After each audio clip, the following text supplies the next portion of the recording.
Bismillahirrahmanirrahim. Nah, pada video ini saya akan menjelaskan bagaimana menjalankan dan menggunakan aplikasi Flowgorithm gitu ya, yang tadi sudah berhasil kita install. Nah, pada icon desktop Flowgorithm ini kita klik 2 kali. Berarti ini kita sudah menjalankan aplikasi Flowgorithm. Nah, secara default jendela kerjanya memang hanya segini, tapi kita bisa memperbesar ya supaya jelas. Klik yang ini, kotak ini. Untuk memperkecilnya lagi juga bisa. Nah, jadi tinggal klik kotak yang ini. Nah, secara default di sini ada lembar kerja ya, yang kotak putih seperti ini, lembar kerja. Kemudian di sini sudah ada 2 properties, di mana merupakan bagian dari flowchart yang wajib ya. Flowchart itu kan selalu diawali dengan start dan end. Nah, ini di sini tulisannya main, tapi itu karena dari defaultnya atau memang dari aplikasi Flowgorithm-nya memberikan penamaannya main, tapi ini bisa kalian ganti dengan start atau ya begin, itu juga bisa ya kalau kalian mau gambarnya dengan menggunakan aplikasi lain kayak Microsoft Word, Microsoft Visio, atau ketika kalian membuat flowchart dengan menggambar tangan itu bagian atasnya ini bisa kalian ganti dengan kata start, kata mulai. Kalau mulai ya berarti di sini akhir ya, jadi start, mulai, atau begin itu ya. Jadi intinya artinya sama. Jadi intinya ini yang mengawali program, kemudian selalu ada properties juga yang menunjukkan akhir dari program. Nanti programnya kita gambar di antara main dan end ini. Nah, ini lembar kerjanya. Kemudian di sini ada menu-menu, di bagian atas ini ada menu-menu yang bisa kita gunakan untuk menjalankan dari aplikasi Flowgorithm ini. Jadi ini ada menu file. Jadi bisa untuk membuka ini menu file ini isinya seperti kayak aplikasi-aplikasi pada umumnya. Jadi ada membuka lembar kerja baru, open ini membuka lembar kerja yang sudah pernah kita simpan gitu. Contohnya ini kalau saya klik, nah ini di sini saya pernah membuat flowchart untuk penulisan kata hello world. Nah, tadi berarti sudah ganti ya. Kalau misalnya ini saya mau bikin lembar kerja baru, nah balik lagi kan ke yang tadi, ke defaultnya gitu. Kemudian ada menu save dan save as, dan menu di sini di file ini menu-menu yang sering digunakan itu diberikan ikonnya di di bagian atas ini, save dan open ini sama ya. Ini jadi kalau mau save, daripada kita klik 2 kali, klik file dan save, itu bisa kita tinggal ngeklik tombol ini, tombol diskette ini. Kalau mau open juga bisa menggunakan menu ini juga sama saja dan lebih mudah gitu. Intinya sama sih dengan yang file ini, cuma dia lebih cepat diaksesnya kan, karena tidak perlu klik 2 kali sini. Terserah kalian mau menggunakan yang mana. Kemudian tombol menu edit ini di sini digunakan untuk mengedit lembar kerja yang sudah kita kerjakan. Ini kan masih tidak aktif ya, tidak bisa diklik sama sekali karena memang lembar kerjanya masih kosong. Kalau misalnya ini saya tambahin tadi, terus di sini saya tambahin juga ini. Nah, ini nanti kan lembar menu di sini aktif. Undo itu untuk mengembalikan ke satu langkah sebelumnya ya. Nah, tadi kan ada 2 ya ininya, tapi saya hapus 1 dengan klik undo dan kemudian redo. Kalau redo itu mengembalikan ke satu langkah setelahnya yang tadi sudah kita undo. Nah, ya ini kan jadi balik lagi ya yang tadi. Oke. Nah, kemudian ini bisa kita bisa delete dulu.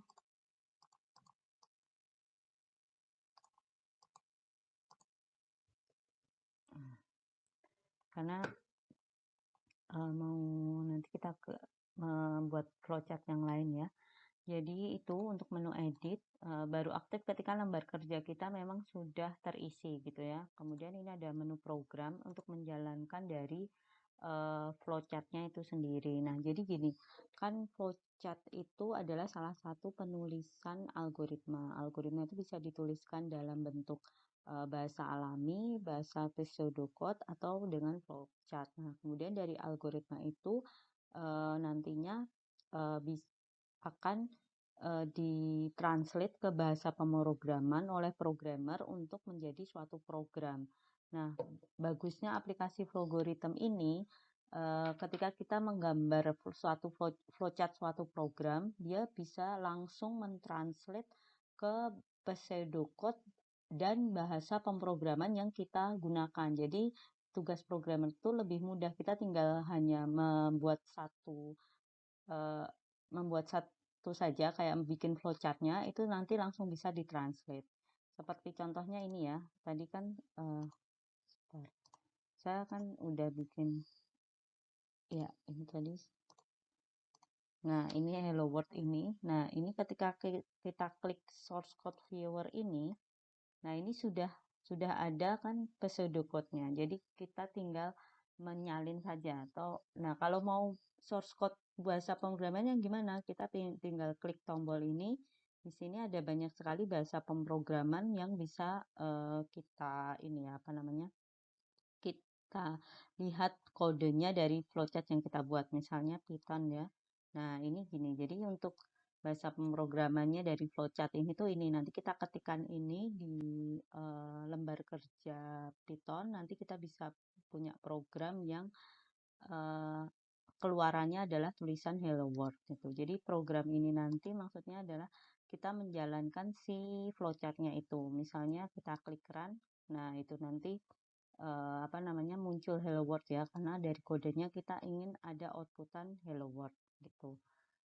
Oke, langsung kita balik lagi saja ke sini. Lalu ini program ya untuk menjalankan dari flowchart-nya itu bisa kita run atau klik di sini sama saja atau run by step. Jadi tiap propertiesnya kita cek atau kita bisa klik sini sama saja.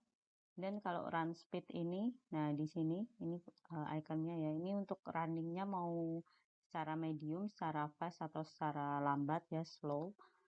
Nah, itu kalau di sini appearance itu untuk tampilan. Jadi tampilannya kalian mau seperti apa? Misalnya choose uh, start style ini misalnya kita kan ini secara default kan bentuknya warnanya pastel gini ya. Kalau mau diganti dengan warna black and white bisa kita pilih gitu.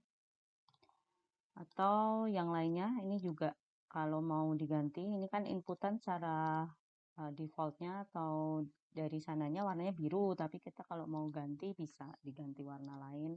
Tampilannya saja sih, tampilan dari ini lembar kerja yang kita gunakan. Nah, kalau tools ini mau gimana kita apa namanya tambahan-tambahan tadi ya kita mau menampilkan halaman source code. Nah, itu eh, bisa kita pilih ini tuh source code kode viewer atau kita bisa menggunakannya di sini. Bisa menggunakan menu yang ada di sini sama saja dengan ini ya. Tuh source code video viewer itu sama dengan yang di sini. Nah, ini kita bisa menampilkan uh, kode viewernya. Nah, karena kita masih belum sampai ke Python, masih di pseudocode, ini saya ganti dulu ke pseudocode ya. Kalau ini hasil runningnya gitu. Nah, seperti itu untuk lembar kerja dari Flowgorithm. Nanti kalau masih bingung nggak apa-apa. Tapi kalau misalnya kalian ada bisa ada laptop atau komputer di rumah yang bisa digunakan, itu bisa coba menginstal dulu Flowgorithm dan mencoba menu-menunya gitu, mencoba menu-menunya sendiri. Tapi kalau nggak ada nggak apa-apa. Nanti ketika masuk kan di lab sudah ada laptop. Nanti kita mulai lagi dari awal gitu ya. Jadi ini untuk jadi gambaran saja, gambaran awalan buat kalian tentang aplikasi Flowgorithm. Nanti ketika kita sudah praktek di lab, nanti kita akan mulai lagi dari awal, dari instalasinya, terus kalian juga bisa mencoba menu-menu di lembar kerja di Flowgorithm ini satu persatu gitu. Nah, sekarang selanjutnya adalah bagaimana menggambar flowchart di ini, di mana itu namanya, di Flowgorithm ini. Nah, misalnya saya mau membuat algoritma atau membuat program ya, membuat algoritma penjumlahan dua bilangan gitu ya, penjumlahan dua bilangan. Nah, untuk menambahkan properties, kita klik dua kali panahnya ya. Nah, pertama kan dideklarasi dulu variabelnya. Nah, saya pakai ini ya, sudah ada. Enaknya di flowchart juga sudah ada ini, apa namanya, keterangannya dari setiap propertiesnya. Jadi kita nggak usah mengingat-ingat setiap simbol ini maksudnya untuk apa gitu ya, karena sudah ada keterangannya di sini. Memang dengan bahasa Inggris, tapi kan tidak, bahasa Inggrisnya juga tidak yang terlalu rumit, masih yang umum gitu. Nah, ini declare itu maksudnya mendeklarasi variabel. Kan saya mau membuat program penjumlahan dua bilangan, jadi paling nggak saya butuh 3 variabel. Variabel pertama untuk menyimpan bilangan pertama, itu ya. Jadi A, kemudian untuk A untuk menyimpan bilangan pertama, B untuk menyimpan bilangan kedua, dan variabel C untuk menyimpan bilangan hasil penjumlahan gitu. Nah, nama variabel ini bebas, nanti kita akan ada pembahasan sendiri tentang nama variabel. Tapi untuk sementara saya menggunakan ABC ini dulu. Kalau tapi sebenarnya tidak wajib ya, nama variabel itu tidak harus ABC gitu. Nah, supaya mudah saja ini. Jadi sekali lagi, A untuk menyimpan bilangan pertama, B untuk menyimpan bilangan kedua, dan C untuk menyimpan hasil bilangan penjumlahan dari A dan B. Oke. Nah, di sini kita buat tadi, tinggal kita masukkan ABC, sudah muncul sendiri. Nah, integer di sini adalah tipe data. Nanti kita juga akan belajar tentang tipe data. Untuk sementara ikutin saja dulu. Nah, kemudian setelah kita deklarasikan variabelnya, kita meminta inputan untuk bilangan A-nya kan. Bilangan A-nya berapa gitu. Nah, nanti bilangan A-nya berapa yang mau dijumlahkan, terus bilangan A sudah, kemudian baru B ya. Nah, B. Nah, input A dan input B itu maksudnya kita minta bilangan ke user gitu. Jadi ketika dijalankan itu bilangan A yang mau dijumlahkan tuh berapa gitu. Terus kemudian input B, bilangan B yang mau dijumlahkan tuh berapa gitu. Nah, setelah itu kan kita menjumlahkan A dan B ya. Jadi kita masuk ke proses di sini. Nah, disimpan di mana tadi hasil penjumlahannya? Di variabel C. Nah, ekspresinya atau operasinya adalah A plus B ya. Jadi bilangan A dijumlah dengan bilangan B, hasilnya disimpan di dalam variabel C gitu. Oke, seperti ini. Nah, nanti setelah itu hasilnya berapa, hasil penjumlahannya berapa, kita keluarkan atau kita munculkan di monitor gitu. Nah, kita klik C ya di sini, berarti maksudnya bilangan yang tersimpan di dalam C yang merupakan hasil penjumlahan dari A dan B itu berapa gitu. Nah, ini flowchart atau algoritma penjumlahan dua bilangan. Nah, kan seperti ini ya. Lalu kita coba running atau kita coba jalankan gitu. Nah, kita klik ini tombol run. Nah, muncul ini apa namanya, konsol atau halaman untuk menjalankan program yang sudah kita buat ini, Pertama tadi kan minta apa ya, di sini kan. Nah, ini kan tombolnya berubah jadi hijau ya. Tadi kan biru propertiesnya, ini kan input A. Itu berarti ini sedang berjalan. Di sini kan kita minta inputan bilangan A. Bilangan A itu berapa yang mau dijumlahkan? Misalnya saya masukkan 100 gitu ya. Terus di enter. Nah, kemudian pindah ke B kan. B-nya jadi berwarna hijau tua di sini. Berarti dia minta inputan bilangan B. Bilangan B berapa yang mau dijumlahkan? Misalnya saya mau masukkan angka 896. Nah, 8976 gitu. Nah, langsung di sini setelah kita masukkan bilangan A, bilangan B, langsung kan menuju ke proses penjumlahan. Hasilnya berapa? A dan B itu. A dijumlah dengan B adalah 9076. Hasilnya dikeluar gitu ya, seperti itu. Nah, itu untuk cara menggunakan dari logarithm itu sendiri. Nah, ini tadi kan menjalankan, terus ini flowchart-nya. Kalau mau lihat source code-nya gimana? Bisa kita klik yang ini, tombol yang ini. Nah, ini sudah ada pseudocode-nya ya. Jadi, ini start-nya, kemudian ini deklarasinya, terus ini adalah pseudocode secara umumnya untuk ini flowchart yang ini. Terus kalau mau source code-nya dalam bentuk Python, nah terus kita juga bisa dengan bahasa pemrograman yang lain, misalnya dengan C++. Nah, ini juga ya panjang ya kalau C++. Kemudian misalnya dengan Java. Nah, kayak gitu. Kita enak sekali ya sebenarnya algoritma ini, apalagi untuk program-program sederhana atau program-program yang kecil-kecil yang flowchart-nya juga nggak terlalu kompleks atau nggak terlalu panjang. Kita bisa bikin flowchart-nya, kemudian dengan hanya bikin gambarnya seperti ini, kita bisa mendapatkan source code-nya dan atau mendapatkan pseudocode-nya gitu. Dan juga kita bisa cek apakah flowchart kita itu sudah betul atau enggak, karena kita bisa running ya, bisa jalan atau enggak gitu. Nah, ini kan tadi sudah kita run dan bisa jalan, berarti program yang kita buat atau algoritma yang kita buat itu sudah betul karena sudah bisa di running, bisa jalan. Ini kan tadi 2, terus misalnya 4, 2 tambah 4, 6. Nah, bisa jalan kan. Kalau misalnya nggak bisa jalan, kita buat yang nggak bisa jalan ya. Misalnya ini, di sini ini tombol ini kita oke. Kita delete yang bagian deklarasinya ya. Nah, langsung kita minta inputan tanpa dideklarasi dulu variabelnya misalnya. Nah, ini kan error nih, nggak bisa jalan. Berarti algoritma yang kita buat masih kurang jelas atau kurang apa namanya, eh, tidak betul gitu loh, masih harus dibetulkan. Apa ya yang kurang? Oh, kurang pendeklarasian variabel misalnya.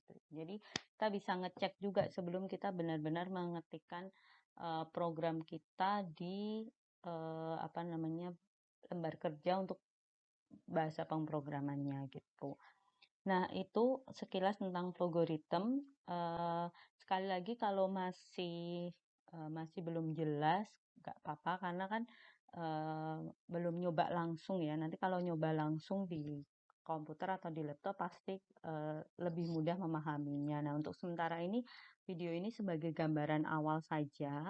Nanti seperti ini loh, kan menyenangkan ya kita menggunakan bidang datar atau warnanya juga warna-warni gini kayak main game gitu ya, terus kita bisa bikin program kecil dan nanti bisa dijalankan, sudah ada source code-nya. Sebenarnya menyenangkan pakai algoritma ini.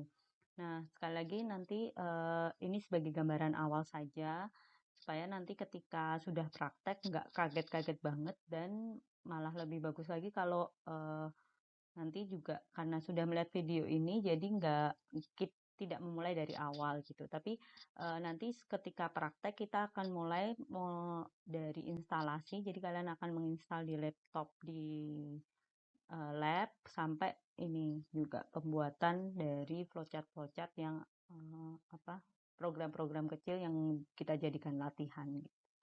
Nah, saya kira cukup untuk pengenalan algoritma. Semoga bermanfaat. Terima kasih.